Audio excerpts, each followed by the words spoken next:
finally, a source of raw, real, and honest information on healthcare issues that matter most. Welcome to BS Free MD. From the latest medical information to how to stay sane as a doctor or a patient, no subject is taboo, no BS is allowed. Now, let's welcome your hosts, Doctors May and Tim Hindmarsh. Tim and I are here in the house with these wonderful Buc-ee's cups. You can't tell, but one is purple. Made One is green. by orca. And there we go. Because apparently orcas, Hold yours cup back here like away from massive the camera, and then you can see. and gigantic. Run to your local Buc-ee's and get yourself one of these fun insulated. They do come with lids. Oh, so beautiful. And they're holding the cocktail of the evening, which we will get to in a minute. But I want everyone to know that tonight's episode has got some health tips, but always filled with Tim's ridiculous stories of the week, including Dolphins getting high by passing the pufferfish, which makes me so unbelievably happy. and While no, don't keep getting. And what else? The other, just the this is the name of the story. Just drop a carrot. Don't feed the. why whole you should tail. always keep your seatbelt fastened on an airplane. There you go. There you go. And then some other things, some And hijinks. the latest show coming up tomorrow, which is is a very different train of direction that we usually go. We have someone that disagrees with us on a topic that's dear to our heart. At first, I didn't really want to do that recording, and it ended up being a really great discussion. So we'll get into that in a little bit. But first, if you are a regular subscriber to our newsletter, you will have noticed there was no truth serum last week. Why, you may ask? I don't really have to answer that question, but I'll just say sometimes we all need rest and respite. And I was going to get to it. Things happened. Life ensued. No newsletter. It was our 32nd wedding anniversary, and we have not celebrated it yet. So here we are. well, depends on how you define celebrate. Well, two different wonderful brains with two different wonderful ideas, right? Yeah. Anyway, We have not gone out for dinner. No, because people keep asking, how did you celebrate? Tim was gone on a boys trip, which we talked about last week, to Cape Hatteras, doing some kite surfing. That's where I was. I was at the beach by myself. And honestly, I think it shouldn't be a regular habit, but I think you want it to be. At least your friends do. So here we... But it's interesting because one of my friends that goes regularly, his anniversary is kind of the same time as well. So the fact that we got married 32 years ago in an inconvenient time when it's windy in the Outer Banks, I don't know. Like, you got to figure out how that works. Yeah, it's called Memorial Day weekend, and people were... I remember in Canada, it was Memorial Day weekend. No, it was the week before Memorial Day. It was I was going to say Memorial Day weekend isn't a thing in Canada, but it was the week before, and people were pissed off because we sucked up a long weekend. Yeah, we did. Because we got married on Sunday.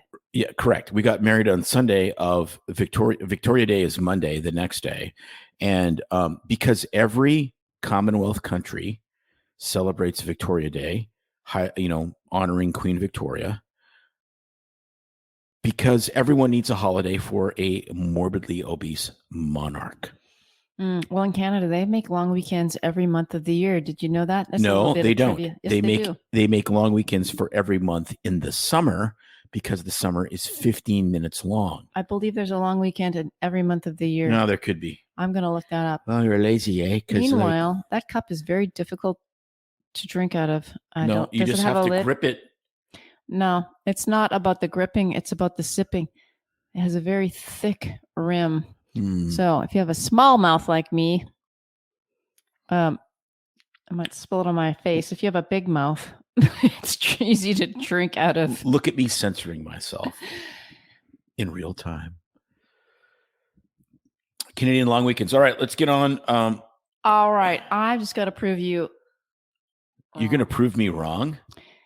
Canada has several long weekends in 2024 that fall on Mondays, including, of course, New Year's Day.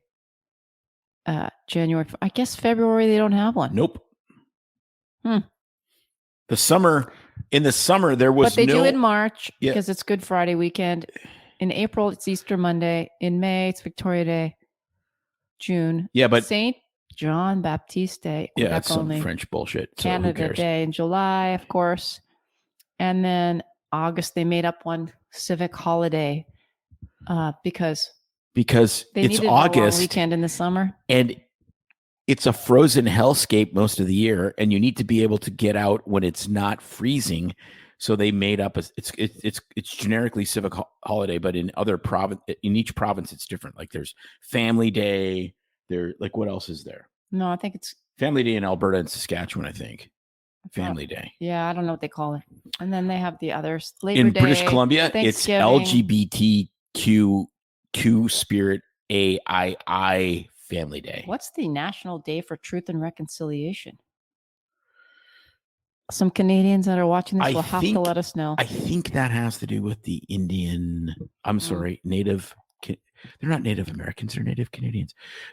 No, I got the Canadian word. The Aboriginal. First Nations. Okay, I don't remember. I can't keep up with the political because it changes every 10 years, and that's how it's the first. I think it's the First Nations, like the whole business with the parochial schools and whatnot, where there was abuse or alleged abuse, et cetera, and so that's the day of reconciliation. So they got an extra day. Indigenous people. There you go. Yeah, get it right. So that's the right word now. Indigenous people. Indigenous people. I can't keep up. First Nations is also another term. Mm-hmm. But yeah. All right, Tim. So are we the Second Nations then? I think the French probably were the Second Nation. Who hit the shores next? Yeah, I'm going to display my ignorance. I think the French were there before the British. Jean Cabot. Cabot. You say Cabot, I say Cabot. Yeah, but he was not French. He was British. Jean Cabot. John Cabot. Mm-hmm. Okay. Well, and then Jacques Cartier was the first European to navigate the great entrance into Canada. Yeah, through the St. Lawrence River. Wow. We're going to bore people until they're like, you're driving me to drink because you're so freaking boring. Changing the channel. All right. What have you got in funny stories of the week for us? They're not that funny. They're not? Well, one is funny. One is kind of, a physical restraint. Here, I'll add it to the old stage of Ruby. Please turn off electronic devices. And there you go. You got the... Please buckle your seats, Buckle kids. the seatbelts because... And it says turn off electronic devices and it has someone buckling up. Right. So this is why... What is that picture from? It looks with the 3 air vents to be an airplane. It is in an airplane. Aren't I astute? I'm like, what's his name? The British... Sherlock Holmes. I kept been having trouble with word finding all day today, and it wasn't when I was drinking either. It was before.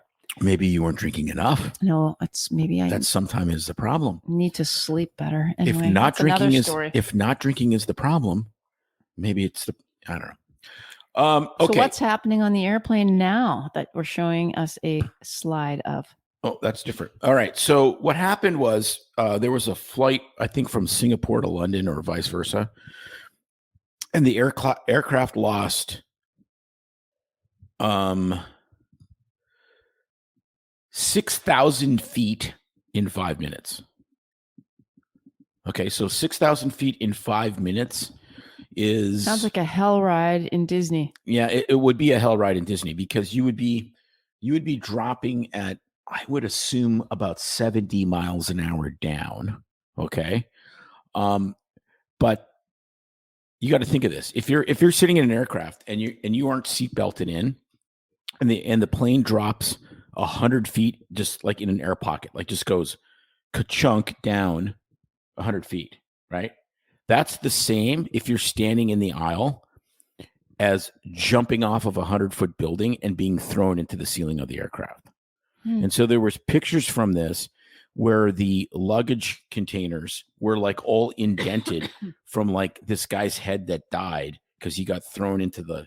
Oh, that's horrible. Yes. So wear your seatbelt. Like it's so crazy. Like I remember this so vividly, like when I was skydiving, and we'd kind of make fun of it. We'd go, we got to buckle up when we're taking off, blah, blah, blah. Right. So what happens in skydiving is this: you get on the airplane, you put the seatbelt on.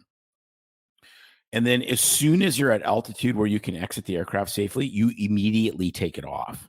And the reason is if the plane gets in trouble, the way to save the aircraft and everyone's life is to get everybody out of the plane as fast as possible. So you're telling us all decrease the weight. Jump out with our parachute on, right? Correct. But if you're climbing and you get in a crash, you want to have your seatbelt on, or if you have a sudden decrease in altitude. And when you think of this, airplanes fly close to 40,000 feet. So losing 100 or 200 feet in a matter of a second or whatever is not that hard to do. But you are literally an ice cube in a martini shaker if that happens. Yeah. So BS free MD, free tip of the week. When you're sitting in your seat and you're sleeping, watching a movie, whatever, buckle up, buttercup. Wow, that's really sad. According to the article, it was, wasn't it an elderly person that died? I can't remember. I think he was in his 60s. Sorry, kids, that's not elderly anymore. Yeah, one passenger, 71 people were injured. One passenger died, 71 injured. But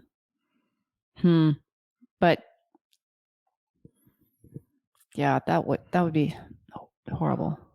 Well, and then you think of the cases of injury and how profoundly injured you could be in those situations, and you have to deal with this at altitude.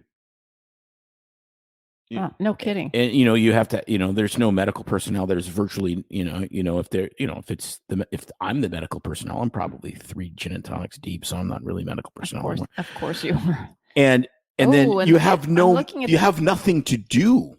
I'm looking at the picture. It's posted online, and look at in this aircraft. There is stuff all over the place. I mean, of course, the wine bottles on the floor, coffee pot, those containers that the flight attendants have that hold everything are just flown. Well, those flown out the of the little drawers. Like amazing. Those. Can you imagine the little wheeled cart things that have the drinks and stuff in them? If that thing is flying, the equivalent of throwing that bad boy off of 100-story, like 100-foot building, it's unbelievable. It's why the tray tables need to come up when you land, because if you go forward, you're going to explode your chest into the tray table. Why am I so obsessed? You're going to cut yourself in half. Yeah. So I'm so obsessed with a lot of this on the news lately. Have you noticed that? The turbulence? Lots of injuries, turbulence, accidents, reports of turbulence on flights. I saw in the news, I had the TV on yesterday. Was it yesterday? About United Airline. Well, they hadn't even taken off. They caught on fire. But then they were talking about turbulence, injuring people. So guess what, kids? Global warming, again, causing a lot more. Yeah. So they ascribe it to global warming. Of course. There's a lot more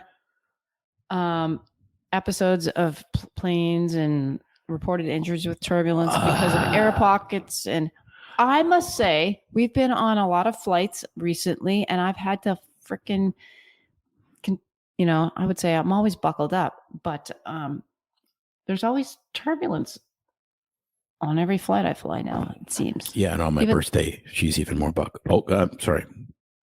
Oversharing. Whoa, no. So, no, here's the thing. Here's the thing, though. I think this is complete and total horseshit. I think that airplanes lose. I think it's amazing that aircraft this doesn't happen every 2 weeks. But it's a convenient narrative. We only hear what they want us to hear. This is like the shark attacks 20 years ago, where they had like the Newsweek or Time Magazine, and it was just all sharks in South Florida. And when you actually broke the data down, there was no more shark attacks than there normally is. They want you scared shitless doing something that everyone does, which is fly an airplane, so that they can get the climate agenda out there. So the fact of the matter is, I don't know that there's more turbulence or not. There may be, there may not be. But the solution is always don't drive an SUV. Oh, that's right. But AI is going to take over. AI, the biggest energy-sucking pig in the history of energy-sucking pigs. That's the future, but somehow you have to build nuclear power plants next to Amazon's server farm AI thing because it sucks up so much freaking energy. That gets a pass, but you poor, stupid Rube American can't drive your like Chevy Tahoe or your Ford F-150 because you're a greedy. I was going to say a word that may have rhymed with whatever.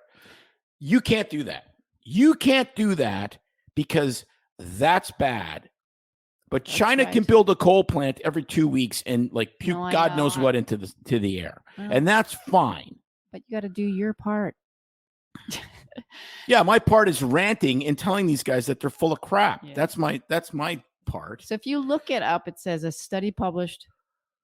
Okay, when I see a study published as the first thing, literally diarrhea is squirting out of my ears because I know it's full of. Look it up everywhere. It's all points to climate change.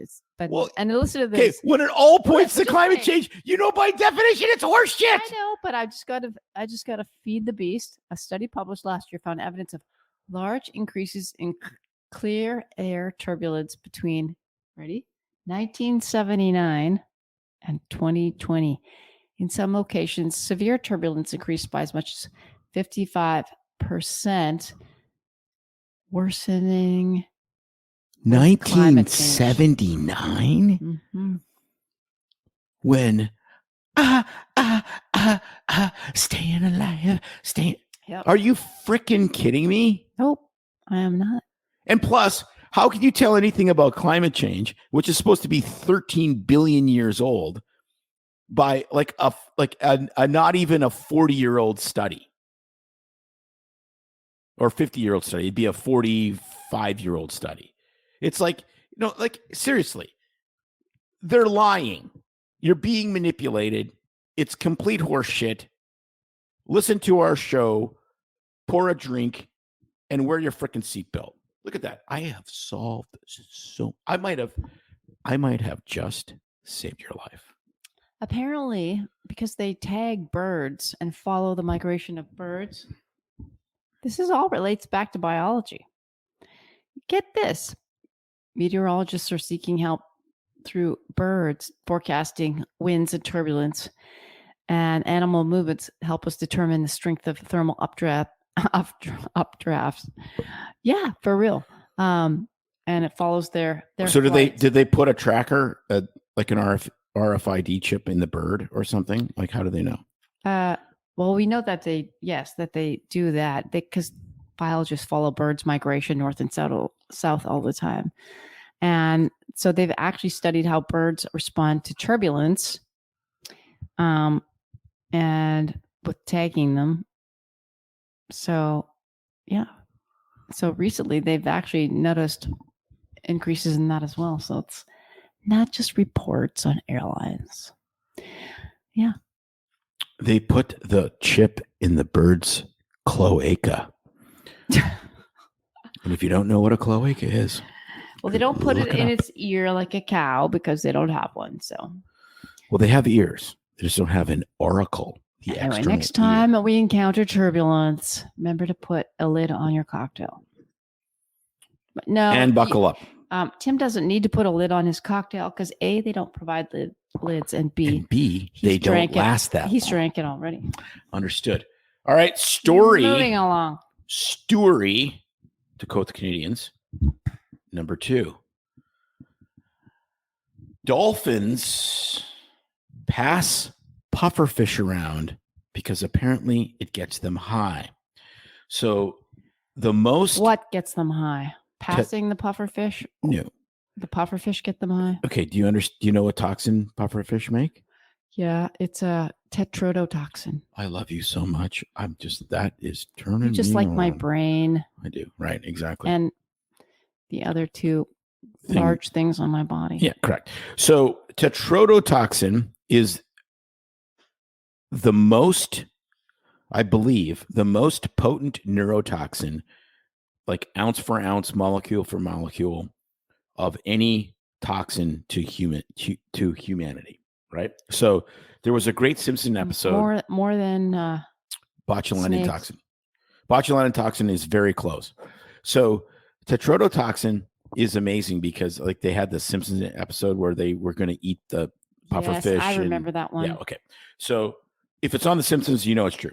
So no, if it's on South Park, you know it's true. well, I don't know, man. I think there's some prophetic I think so. crossovers. But anyway, get back to so apparently in dolphins at very low doses, tetrodotoxin. You can't even say it because he's blued out, and I will get to why so he's blued out. Tetrodotoxin at low doses in dolphins is essentially ketamine.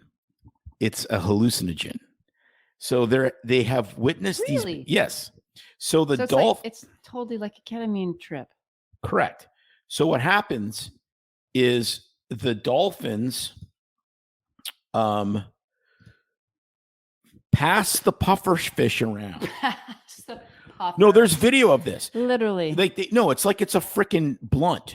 Like it's a joint. It's a bong. And they pass the pufferfish around, and then there's video of the dolphins after this activity of getting poked and prodded by this poor pufferfish who's obviously scared, absolutely shitless, of them just laying there completely blissed out, stoned as hell.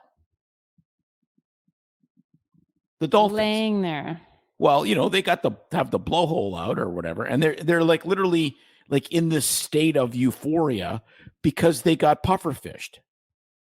They got puffed. But not only that, okay? The name of the fish is the pufferfish, and they're passing the pufferfish like a joint. And you tell me, you atheist scum, that there's no God. That is the greatest proof. Not only that there is a deity, but that he has an amazing sense of humor. Seriously, like I'd never dolphins get high before, but now that you're passing pufferfish, I'm actually seeing photos online of some dolphins with this. That's totally for real. It turns flipper into tripper. Oh, you're funny. Yes, I will be at the Holiday Inn Fort Myers all week this week. And maybe they call him Tripper Bastard. Dude, that's funny shit right there. They call him Tripper. Well, that's the only thing that's made me laugh this week. I think maybe you should do that to supplement income for this podcast. Can you imagine? Like Holiday Inns used to have bars. Now, and then you could be a cheesy comedian or, musical act. But you can't do that anymore because they don't think Maybe they've there's taken a casino away around. You could be the. There's a giant casino in Tampa. I could go up there. Be the headliner. That's right. That's pretty funny. Okay, Flipper to Tripper, and Flipper was from South Florida. He's from Key West. I remember that. How did you remember that? Because every single memory from basically 2 years old to 15 is pretty much a didactic. It's there. I shouldn't have asked the question. I should have just trusted because. Now, will I remember the shit I said on the show tomorrow morning or in 25 minutes? Probably not. Yeah. But 1978, locked in. And that's the brain I have to live with. It is. But you're wrong. The most potent neurotoxin is botulinum toxin. Is bont. Yeah, I said that. I said I wasn't sure if it was tetrodotoxin or botulinum toxin. Yeah. So Produced by which bacteria? that's salmonella. No. No, it's botulism. It's botulinum. It's Clostridium. Yes. Botulism. Clostridium Clostridium botulinum botulinum. or whatever. Yeah. And you get that from soil, water, plants, and the intestinal tracts of animals. And In other words, horseshit. and it's really actually bad. Can lead to facial paralysis and then death in some cases. They've even calculated the lethal dose, Is not much. well, which depends on the exposure, but it is not much. 30 nanograms Orally. That's not IV. 30 nanograms. So nano is 1,000th of a gram. Yeah. 30 nanograms if you eat it. Inhaled 0.8, IV 0.09, like even less, obviously. And it's a shitty death because you literally are just paralyzed and can't breathe, and you're aware, and you just can't breathe and die because you can't breathe. Mm-hmm. Uh-huh. Sounds wonderful. Yes.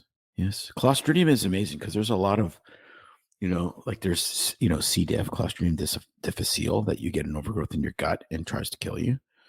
And there's a Clostridium tetani, which is tetanus, which also is harbored in horse poop, which is why that people think that a rusty nail gives you tetanus, is because horses would poop thousands, actually tens of thousands or hundreds or millions of pounds of poop a day in the cities of like New York City, Boston, etc. And the horseshoe nails would come out of their feet because you're walking on cobblestones, and then you got poked with a horseshoe nail and you got tetanus. So that's where the misbelief that the rusty nail gives you tetanus. It's not. It's the horseshit nail that gives you tetanus. Right.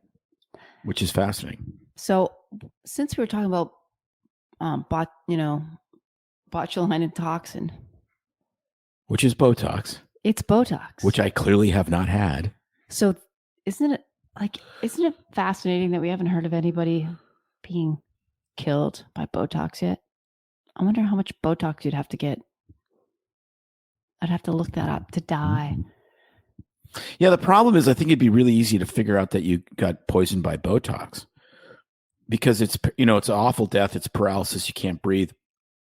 I think if you're going to kill somebody with an injectable, it's way better to use insulin because your blood sugar goes to basically zero, and then you just have a seizure and die. And it's like, what happened? I don't know. That's what Kitty von Bülow did to Klaus von Bülow, which was the insulin. I don't know how they figured it out. I mean, that was back in 1982, 1983. So, here you go. Someone calculated this.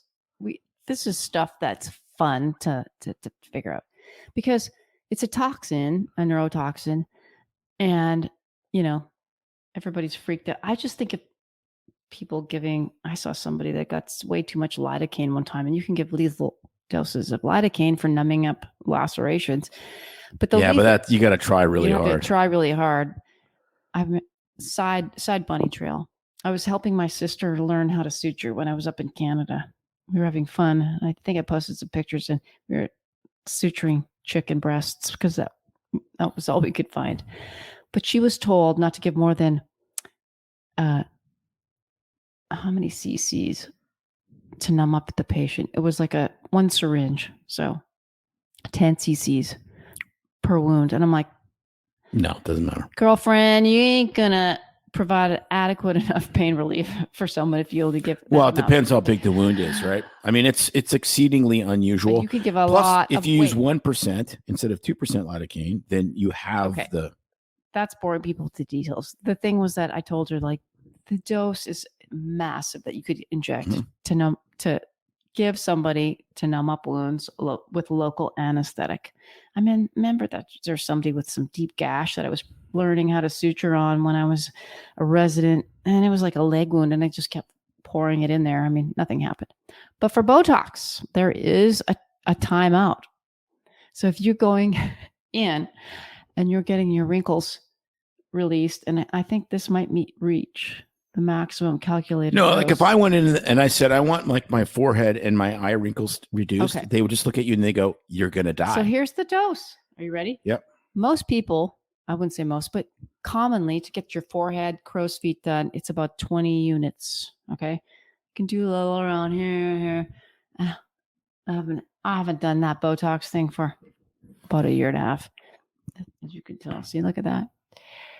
Anyway, most people, 20 units, 40 would be a lot, and you'd feel like you have the flu unless you have a, I don't know, high tolerance. The lethal dose for a person of 70 kilograms, which is About 155 pounds. 25 to 100 to 3,000 units. Whoa. 2,500 units? 2,500 units. So if you weigh... Okay, but here's the thing that's super crazy. If you weigh or even just under 200 pounds and you get 2,500 units, you'd be No, but that's what's so crazy. It's but, a really high. But it tells you how dose. potent it is. Okay, like they reduce this to units because they dilute it like crazy, right? But yet it's what was it, like 8 nanograms, 8,000ths of a gram is lethal if you eat it. Okay, but you would need 25,000 units to kill you. But yet, no, 2,500. 2,500 units to kill you. Yet 20 units reduces your wrinkles because your face is so freaking paralyzed. It tells you how unspeakably potent that is. So 1,000 times the dose that most people get. Yes. I mean, not 1,000. Right. 100 times. Sorry. 100 times the dose that most people get.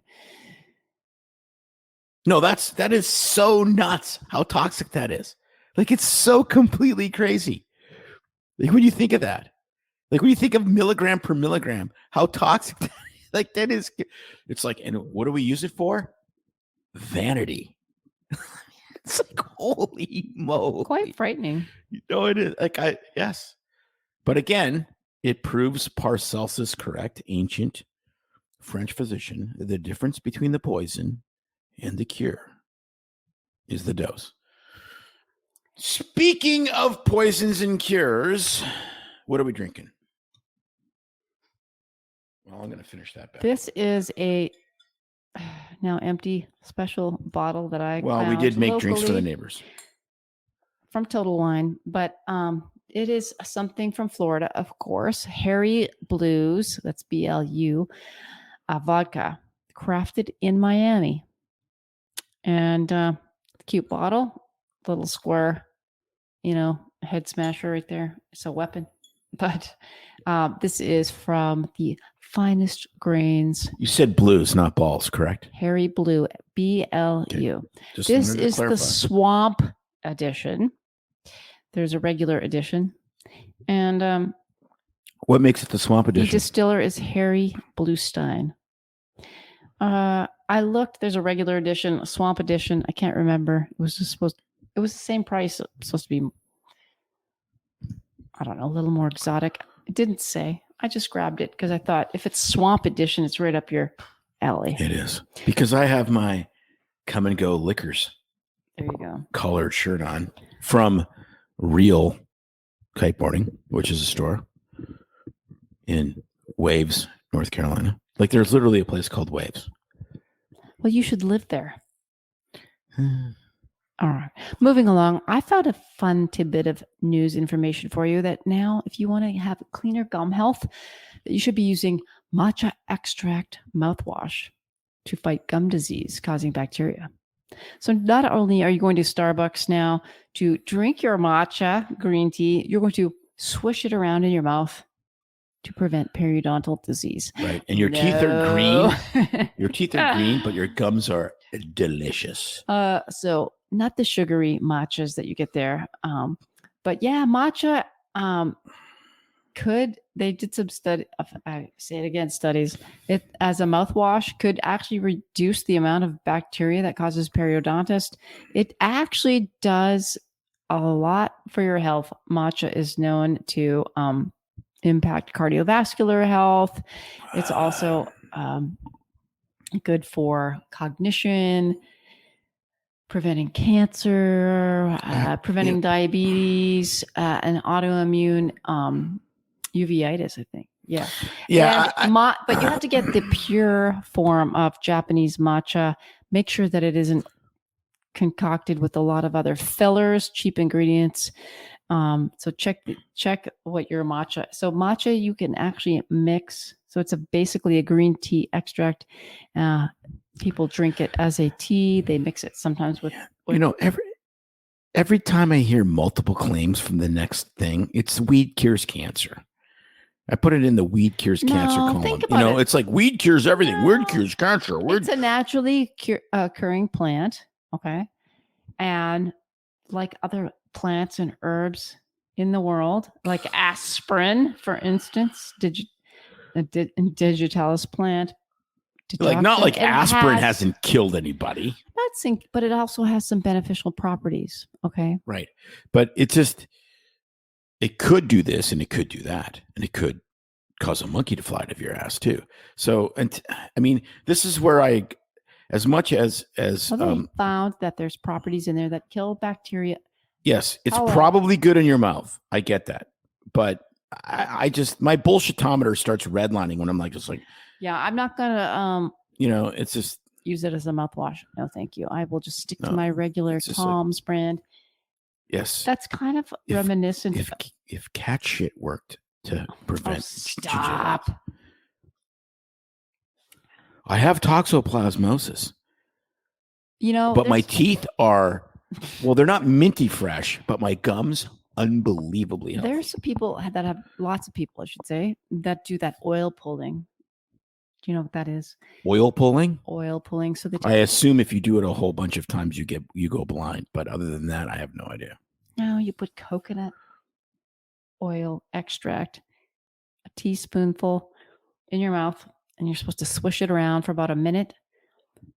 And it's supposed to help cleanse your teeth, help periodontal disease, whiten your teeth, and then you can gargle with it. And it's supposed to be very beneficial. I thought you had heard of that.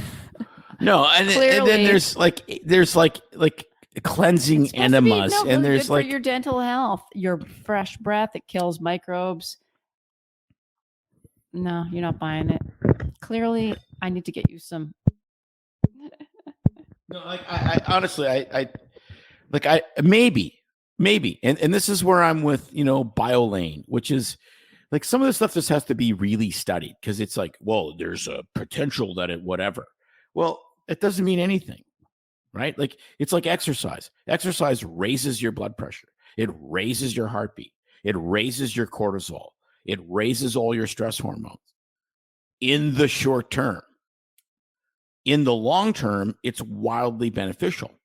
But if you're like literally a day from a heart attack and you go for a run, statistically, you're going to die exercising. Exactly. So you kind of have to, it's just like, again, like it's like climate change, like climate's change. I get that, right? Like I get that, but the problem is never the problem. It's always the solution. And the solution is always the same, which is communism. No. Okay. Whoa. How did we go from oil pulling to it being communism? Because what I'm saying is they tease you with these little things.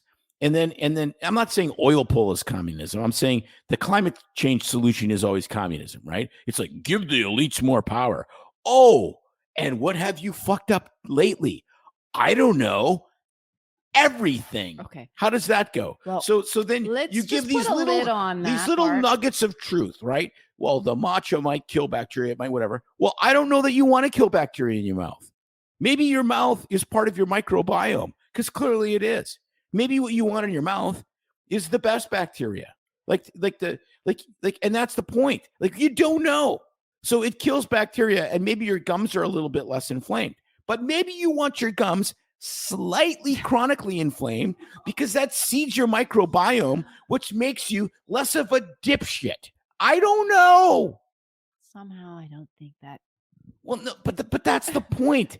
I don't think, like, you don't know. Like, we started with germ theory. So germs are bad. Well, no, they're not. Actually, in totality of every germ that exists, in other words, every bacteria and every virus, they're overwhelmingly better than they are harmful. But the harmful ones, they're real dickheads, and they cause all sorts of problems. They cause, tetanus and polio and all of these infectious diseases. But then, so then we get germ theory, and it's like, germs bad, kill everything, sterilize the world. No. You don't want to live in a sterilized world. It's impossible to live in a sterilized world. You want to live in a world where the microbiome of all of your ecosystem is balanced. Yes, but we don't want. And so we don't know. It's like something kills bacteria. Like literally, we have been advertising Listerine and Lysol and all of this shit for 50 to 60 years of killing bacteria because that's good. No, eating bacteria is actually way better for you if you eat the right bacteria. Well, maybe we should agree to invite Dr. Sabine Hazen. Dr. SH back on to talk about with a cocktail, because I want to see periodontal disease, or maybe she knows somebody that could talk about the connection to the mouth-gut microbiome, and that I want to know. Mouthwash is a bad idea. There you go, Sabine. I'm posing that question. I have read. I think we could do a whole show. I don't want to go too far down the rabbit hole,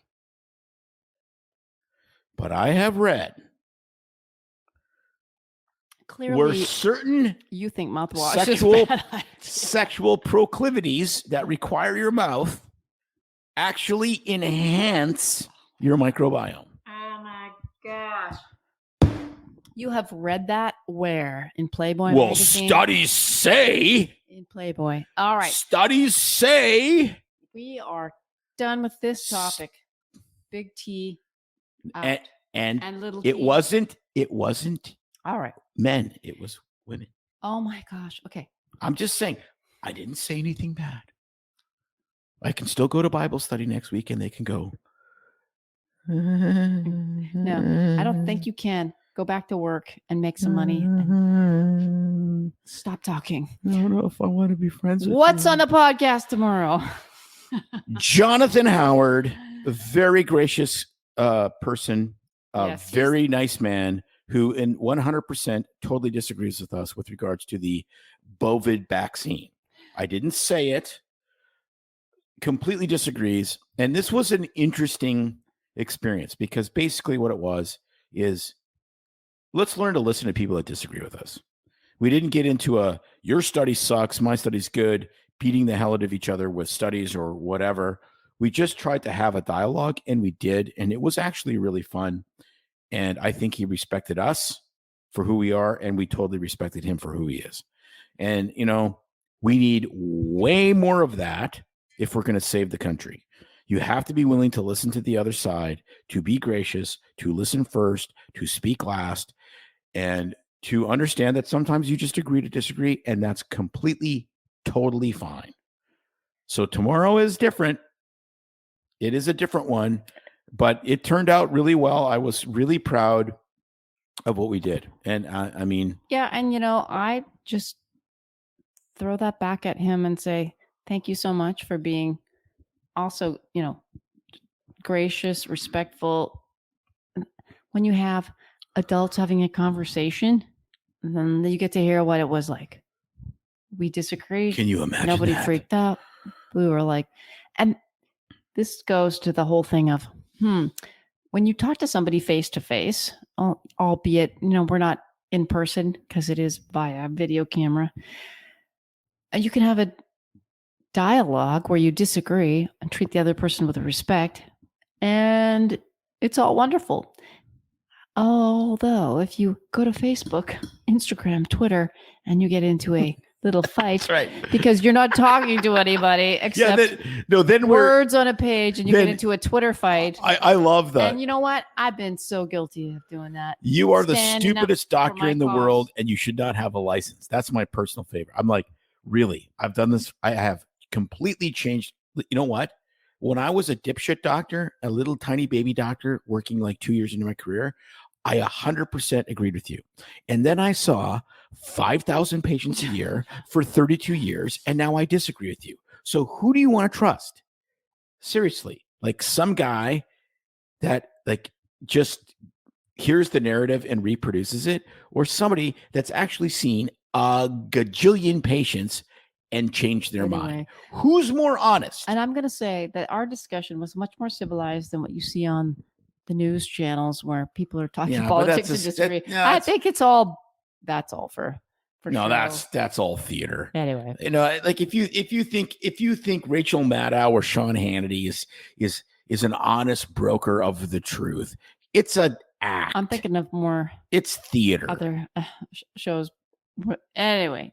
Yeah, because what I want to do is not be stressed and sit down and watch people yelling at each other. Like, how does that solve any problem?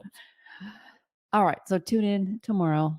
A truth bomb dropped, and it might have today. It might have been a little bit different, off the cuff. That's all I'm going to say. No, it's good. I think it was good. And Jonathan tomorrow again. The thing that's crazy about that interview is we 100% agreed on the overarching principles of what we're trying to do in medicine. And we 100% disagreed on how to get there. That's how you make America great again, is you agree on the overarching principles and you debate the roadmap. Okay, so I want to go from Los Angeles to Chicago. How are we going to get there? Let's look at the map. Let's beat the living crap out of each other over the map, not whether going to Los Angeles to Chicago is what we want to do. We agree on that. We disagree on how we get there. That is freedom. It's beautiful. It's amazing. It's eye-opening. It's all of the things that we want. Well, and that we should be able to have in medicine, yes, and anywhere else. And so I will drink to that. For now, BS Free MD Doctails with Cocktails is out. Got to visit family, and we will see you all next time. It's no secret that medicine is a bit uptight. That's why Tim and I created BS Free MD to mix things up a little and have fun in the process. Besides, we are having these exact same discussions all the time, so we thought we might as well invite everyone to the party. If you really like us, you can get plenty more and maybe see one of Tim's cool tattoos on our Instagram or Facebook pages at BS Free MD. See you next time.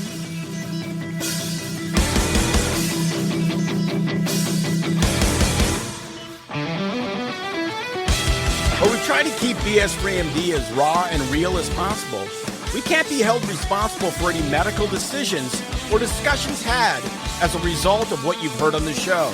We know, bummer. But the truth is, we really do care about your questions. So feel free to reach out to us by email at doc@bsfreemd.com.